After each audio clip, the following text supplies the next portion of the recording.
In today's world, where the pace of life is ever accelerating, mental health has emerged as one of the most pressing issues of our time.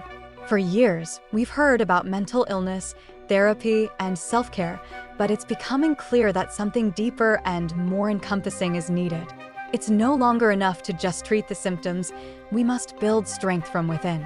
This is where the concept of mental fitness comes in, a term championed by none other than Prince Harry, Duke of Sussex. His recent trip to New York City highlighted his evolving role as a global advocate for mental health and well-being, with a focus on transforming how we approach mental resilience. Over the past few years, Prince Harry has used his platform to speak openly about mental health, not only drawing from his personal experiences, but also addressing larger global issues. His role as a mental health advocate has become increasingly prominent, and during his visit to New York City in September 2023, he took this advocacy to new heights. In his powerful speech at the United Nations, Harry spoke not only of mental health, but of mental fitness, a concept that has the potential to revolutionize how we think about emotional well-being. But what is mental fitness? Why does it matter? And why has Prince Harry, a man born into privilege and fame, chosen to dedicate so much of his time and energy to this cause? The Duke of Sussex has always been vocal about the importance of mental health, but his speech at the UN introduced a fresh perspective. Mental fitness, he said, is not a luxury, it is a necessity for every single one of us. These words resonated deeply, not just because of their truth, but because they signal a shift in how we approach mental well-being. Rather than waiting until we are struggling to seek help, mental fitness encourages us to build emotional strength proactively, much like we build physical strength through exercise. In his address, Harry made it clear that mental fitness is not just about surviving, but thriving.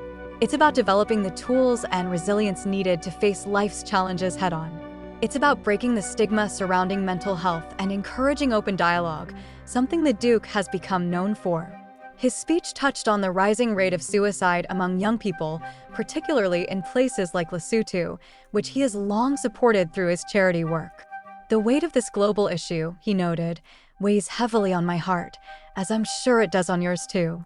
Prince Harry's words are not just rhetoric, they are a call to action. In a world where mental health resources are often inaccessible or stigmatized, Harry's advocacy shines a light on the importance of addressing these issues head-on. He spoke candidly about the need for global action to address mental health, taking aim at those in positions of power who have been slow to act. Addressing this issue, he said, requires not only global action, but also the courage to break the stigma, to talk openly about our mental health without fear of judgment. Harry's message was clear: the time for silence is over. We must begin to view mental health the same way we view physical health, as something that requires care, attention, and active work. Just as we would never expect our bodies to remain strong without regular exercise, we cannot expect our minds to stay resilient without actively engaging in practices that promote mental fitness. During his trip to New York, Harry's work in the mental health sphere earned him a new title, Mental Health Advocate, a reflection of his growing influence in this area. His dedication to this cause is evident not just in his words, but in his actions. Harry has long been a supporter of mental health initiatives, co-founding heads together alongside his brother, Prince William, and his wife, Kate Middleton. More recently, he and Meghan Markle have continued to champion mental health causes through their foundation, Archwell. But this trip to New York marked a turning point. It was during his solo visit to the United Nations that Harry introduced the concept of mental fitness as part of his broader vision for a healthier, more resilient global society.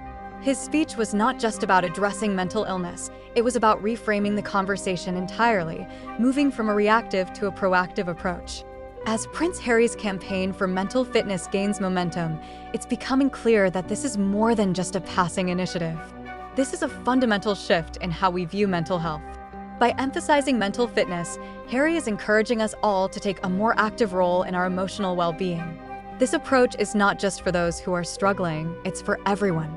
Just as physical fitness benefits all of us, so too does mental fitness.